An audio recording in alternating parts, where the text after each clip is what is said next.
Caroline from Rock Show Addiction, and I'm here with Devin of IC Stars. What up? So tonight was the first night of the Scream It Like You Mean It tour in Seattle, so yeah. How was it for you? Were you really nervous or were you just excited?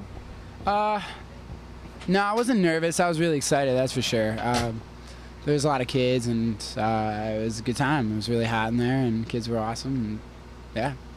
So a couple of hours ago, you guys released your music video for Glow. So what was the best and worst part about making that music video?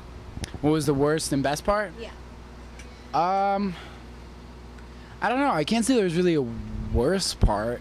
It was like pretty awesome the whole time. I mean, we got to just, kill it in Santa Monica, and it was just a lot of the Jimmy Kimmel footage, and there was some cool stuff of us doing an acoustic show at Soundcheck Hollywood that our label owns. So it was cool. We just we had a good time. I mean, the worst part was wasn't necessarily making the video, but that week that we did all that stuff, I lost my voice pretty bad, and I had to like chew on ginger root, which is like the most disgusting thing in the produce section, and I had to like gargle salt water, and it was just a bad day. Like, I did Jimmy Kimmel, I did like three acoustic things, and then I had to do this one acoustic thing the same day, and it was just terrible. It got really hard, but yeah, for the most part it was fun.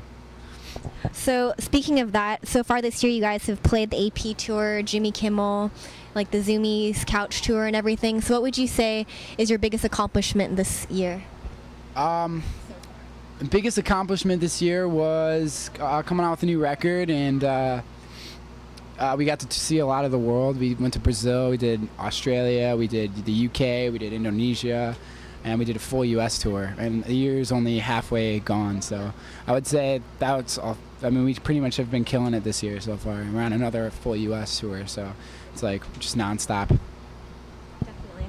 So what inspired some of the more straight up dance pop songs on the End of the World party, like Home for the Weekend? Just kind of wanted to change things up a little bit, see how kids reacted to it. We really didn't necessarily have a direction when we wrote the record. It was just kind of like go in the studio, do whatever comes to our heads, and hope for the best. And I mean, I think it came out pretty good. And Home for the Weekend was just one of the songs that kind of came out a little bit like the sore thumb on the record. It was kind of like, oh, this is a little bit poppy, I guess you could say. But I don't know. It's just kind of what we were feeling at the time, I guess, when we were writing the song. We liked it, so we released it. And what did Cameron bring to the table production-wise? Just like he brought the little things to the table. I mean, he's one of those guys that, it's like we bring something to him and he just takes it to the next level. He like does a lot of cool glitch effects and just little things in the background that you wouldn't necessarily notice unless I said it, you know what I mean? But it makes a hell of a difference in the song, so. Awesome. And if you could show someone one song off that new album to show them what you're all about, which one would you pick and why? I'd probably pick End of the World Party, just because it's my favorite song on the record. I think it really shows our dark, heavy side, which is like what I think we're looking to do in the future, kind of go a little bit heavy with still the same singing and stuff like that. So yeah, it was cool to just be able to, I think that would pretty much sum up our band as a whole and what we're looking to do in the future. So what's the craziest thing that's happened on the bus recently?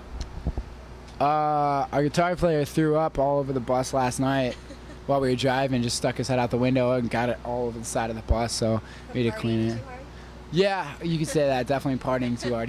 We pulled over on the side of the road to empty out our water tank, and he got up and just ran into this field, and there's like this pond like far in the field. He had to climb some electrical fences and stuff and went fishing because he was just like on just next level partying. So we were just kind of like, what are you doing? And then he ended up throwing up. It was kind of funny.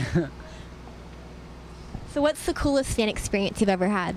Coolest band experience? Fan. Oh, fan experience.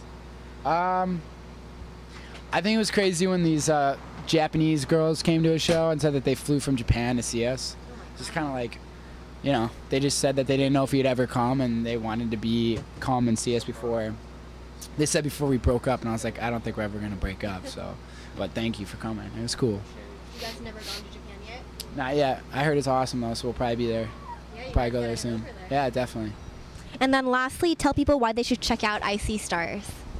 'Cause we're awesome, and yeah, 'cause we're just amazing, and I think you'd really like us. All right, thanks. Yeah.